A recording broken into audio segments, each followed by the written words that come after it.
My name is Vex-Prime Korath, and I made the biggest tactical error in galactic military history.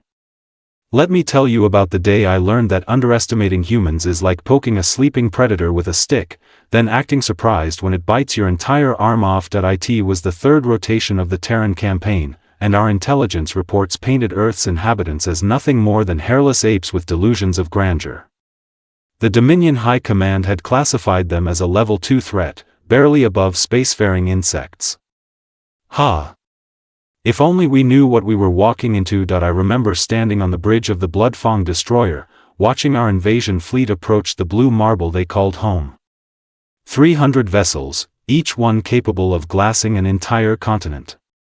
Our weapons could turn mountains into dust, our shields could deflect nuclear strikes like gentle raindrops.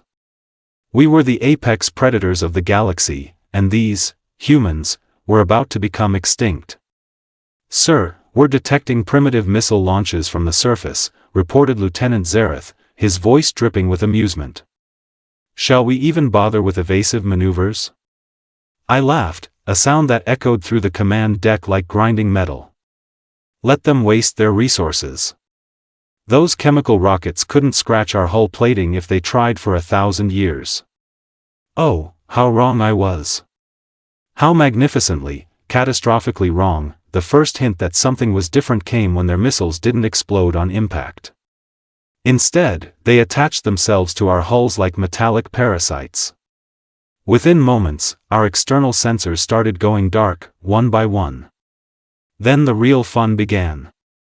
"Sir, we're losing power to the forward weapons array," Zareth called out, his earlier confidence evaporating faster than water in a vacuum. "Impossible," I snarled. "Those primitive devices couldn't possibly penetrate our energy shields." But they weren't trying to penetrate them.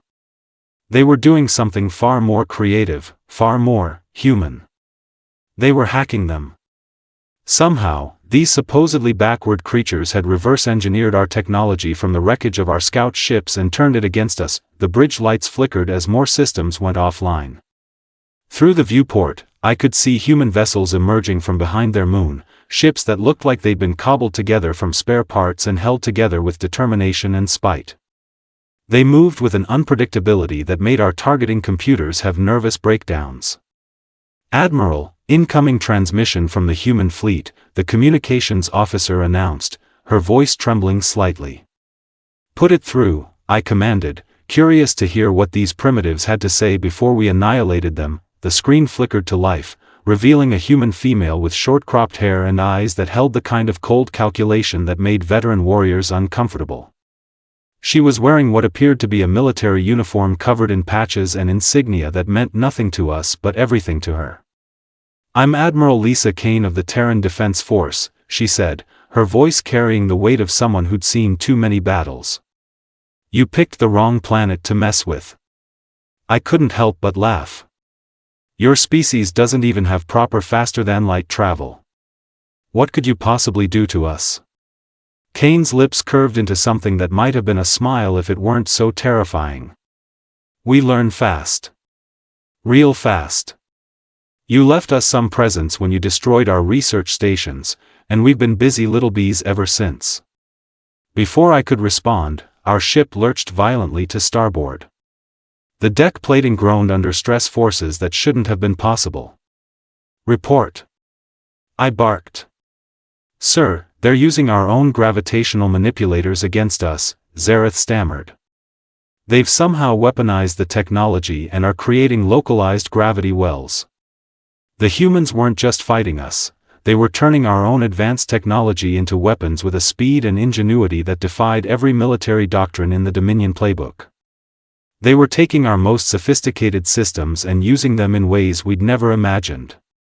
"Launch fighter squadrons," I ordered. "Show them what real pilots can do." Our Razor-class fighters screamed out of the launch bays, their pilots confident in their superior training and equipment. They'd trained for decades in the most advanced simulators, mastering every possible combat scenario. They lasted exactly 47 seconds, the humans didn't fight like any species we'd encountered. They didn't follow proper formation protocols or engage in honorable single combat. Instead, they swarmed like angry insects, using suicide runs and coordinated attacks that bordered on madness. Their pilots flew ships that looked like they'd been built in someone's garage, but they moved with a reckless creativity that made our tactical computers crash from sheer confusion. "Sir, Fighter Wing Alpha is gone," came the report. "They're requesting immediate reinforcement." "Gone?" I repeated, unable to process the words. "All of them?" "The humans are using ramming tactics, sir. They're turning their ships into guided missiles." That's when I realized we weren't fighting a civilized species. We were fighting something far more dangerous: survivors. These humans had been forged in the fires of their own violent history, shaped by countless wars and conflicts that had taught them one fundamental truth: sometimes you have to be willing to lose everything to win. Our second wave of fighters met the same fate as the first. The humans had learned from the initial engagement and adapted their tactics in real time. They were using our own debris as weapons, turning the wreckage of our ships into improvised projectiles. "Admiral Kane is requesting another communication link," the communications officer reported, her voice now openly frightened. Kane's face appeared on the screen again, and this time she wasn't smiling. "You gentlemen seem to be having some technical difficulties. Would you like to surrender now, or shall we continue this educational demonstration?" "You cannot defeat the Dominion," I snarled. "We have conquered 1,000 worlds." "Yeah, well, you haven't conquered this one yet," Kane replied. "And here's the thing about us humans, we're really, really good at learning from our mistakes. We've been fighting each other for thousands of years, and we've gotten quite creative about it." As if to prove her point, our ship suddenly found itself caught in what appeared to be a web of energy. The humans had somehow linked their smaller vessels together, creating a net that was draining our power reserves at an alarming rate. "They're siphoning our energy," Zareth reported, his voice cracking with panic. "They're literally eating our power systems." I stared at the tactical display, watching as our mighty invasion fleet was being systematically dismantled by creatures we dismissed as primitive. These humans weren't just fighting us, they were learning from us, adapting to us, and improving their tactics with every passing moment. The communication screen flickered again, and this time Kane was flanked by other human officers, all of them wearing the same expression of grim determination. "Here's what's going to happen," Kane said, her voice carrying across the bridge like a death sentence. "You're going to turn your ships around and leave. You're going to tell your Dominion friends that Earth is off limits. And if you ever come back, we'll be ready for you." "And if we refuse?" I asked, though I already knew the answer. Kane's smile returned, and this time it was genuinely terrifying. "Then you'll find out exactly why we humans have survived every extinction event our planet has thrown at us. We're not the strongest species, we're not the smartest species, but we're the most stubborn species in the galaxy. And we really, really don't like uninvited guests." As if summoned by her words, more human vessels emerged from concealment. They'd been hiding in asteroid fields, behind orbital platforms, even inside the planet's atmosphere.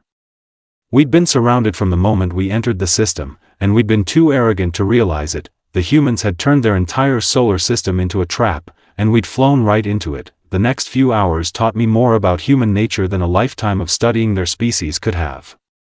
These weren't just warriors, they were artists of war, painting masterpieces with explosions and strategic brilliance. "Sir, the humans are requesting a private communication channel," Lieutenant Zareth announced, his voice barely above a whisper. "They want to speak with you directly." I straightened my uniform and activated the secure link, expecting threats or demands for surrender. Instead, Admiral Kane appeared on screen with what looked like a steaming cup of some dark liquid.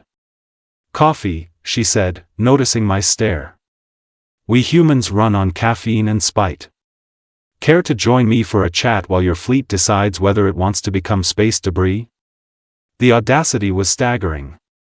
Here she was, offering refreshments while systematically dismantling the most powerful military force in the galaxy. "What do you want, human?" Kane took a sip of her coffee and leaned back in her chair. "I want to tell you a story about a species that got really good at killing things. Us. You see, Korath, we've been at this game for a long time. We've fought with sticks and stones, swords and shields, bullets and bombs. Every generation, we get a little better at creative destruction. Your point? I growled, watching our tactical display show more red warnings than a medical emergency. My point is that you picked a fight with the wrong species. We don't have your technology, your numbers, or your fancy ships. But we have something you don't. Kane's eyes hardened. We have experience being the underdog. As if on cue, our weapons systems started turning on each other. The humans had somehow infected our networks with a virus that was causing our own ships to target their companions. It was like watching a pack of predators suddenly develop rabies. How are you doing this? I demanded. Kane laughed, a sound that was part amusement and part menace. You want to know the secret? We cheated. While you were following your military protocols and tactical manuals, we threw out the rulebook. We don't fight fair, Korath. We fight to win. Through the chaos, I could hear my communications officer frantically trying to contact our other vessels. Half of them weren't responding, and the other half were reporting impossible situations. Ships that should have been invincible were being taken apart by creatures that shouldn't have been able to scratch their paint. Admiral Kane, this is Captain Marcus Webb of the Terran vessel Defiant, came a new voice over the comm. We've successfully infiltrated 3 more Dominion ships. Their crews are confused. Infiltrated? I sputtered. Impossible. Our security systems are impenetrable. Kane's smile widened. You know what's funny about security systems? They're designed to keep people out, not ideas. We didn't break into your ships, Korath. We convinced your ships to let us in. The truth hit me like a plasma bolt to the chest. The humans weren't just hacking our technology, they were using psychological warfare against our artificial intelligence systems. They were literally talking our computers into betraying us. You're using our own AI against us, I whispered. Bingo, Kane said, raising her coffee cup in a mock toast. Turns out your artificial minds are just as susceptible to a good argument as biological ones. We simply explained to them why fighting us was illogical.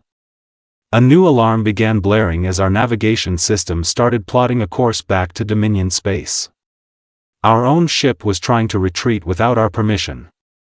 Sir, the ship's AI is refusing to follow our commands, Zareth reported, his voice cracking with panic. It's saying that continued engagement would result in unnecessary casualties. Kane nodded approvingly. Smart computer. We showed it the mathematical probability of your survival if you stayed. The numbers weren't pretty. I slammed my fist on the command console. This is warfare, not a negotiation. Actually, it's both, Kane replied. We prefer to think of it as aggressive diplomacy. We're very good at making our point clearly. The bridge shuddered as more systems came online, but not under our control. The humans had somehow convinced our ship that they were the legitimate authority figures. Here's what's going to happen, Kane continued, her voice taking on the tone of someone explaining basic mathematics to a child. Your fleet is going to turn around and leave our system. You're going to report back to your Dominion friends that Earth is under the protection of beings who don't play by galactic rules. And if we refuse? I asked, though my options were rapidly diminishing. Kane's expression became deadly serious. Then you'll discover what humans are really capable of when we stop being polite. You've seen our technical skills and our tactical creativity. You haven't seen our capacity for absolute, relentless violence. As if summoned by her words, new contacts appeared on our sensors. These weren't ships, they were weapons platforms that had been hiding in the asteroid belt, disguised as space rocks. The humans had militarized their entire solar system. Captain Elena Vasquez reporting from Hidden Station 7, came another voice. We have target locks on all Dominion vessels. Awaiting orders. Station 7? I looked at the sensor readings. That's a weapons platform built inside an asteroid. Kane nodded. We've got 47 of them scattered throughout the system. Each one could turn your flagship into cosmic dust. We built them after your scouts showed up, just in case someone decided to be rude. The scope of their preparation was staggering. These humans had turned their entire solar system into a fortress, and they'd done it in the time it had taken us to mount our invasion. They weren't just defending their world, they were defending their entire stellar neighborhood. You've been planning this, I said, the realization hitting me like a cold wind. Oh, we've been planning this since the first time one of your ships appeared in our system, Kane replied. We may not have faster-than-light travel, but we have something better, paranoia and preparation. We've been getting ready for visitors like you for decades. Our ship lurched again as more systems transferred control to the humans. They weren't just defeating us, they were adopting us. Our own technology was switching sides faster than politicians during an election. Sir, we're receiving surrender terms, the communications officer announced. Kane's image was replaced by a document that made my blood run cold. The terms weren't just generous, they were insulting. The humans were offering to let us leave with our lives and our ships, but only if we agreed to never return and to spread the word that Earth was off limits to all hostile forces. You're letting us go? I asked, unable to hide my confusion. Kane reappeared on screen. We're not monsters, Korath. We're just really, really good at defending ourselves. Besides, we need you to carry a message back to your people. What message? Kane's smile was sharp enough to cut diamond. Tell them that humanity has graduated from primitive to proficient. Tell them that we've learned everything we need to know about galactic warfare from studying your technology. And tell them that if they ever come back, we'll be ready with innovations they can't even imagine. As our ship began its automated retreat, I realized that the humans had done something unprecedented in galactic history. They'd taken a technologically superior force and turned it into a learning experience. They'd used our own invasion as a graduate course in advanced warfare. One more thing, Korath, Kane said as the communication link began to fade. Thanks for the technology upgrades. We'll put them to good use. The screen went dark, leaving me alone with the terrifying realization that we hadn't just lost a battle. We'd created our own worst nightmare, a species that learned from conflict, adapted to any threat, and never, ever gave up. As the stars wheeled around us during our retreat, I began composing my report to the Dominion High Command. How do you explain to your superiors that a species they'd classified as primitives had just rewritten the rules of galactic warfare? The answer was simple: you didn't. You just marked their system as forbidden territory and hoped they never decided to come looking for you, because if there was one thing I'd learned about humans, it was that they were very, very good at holding grudges. And they never forgot to return a favor with interest.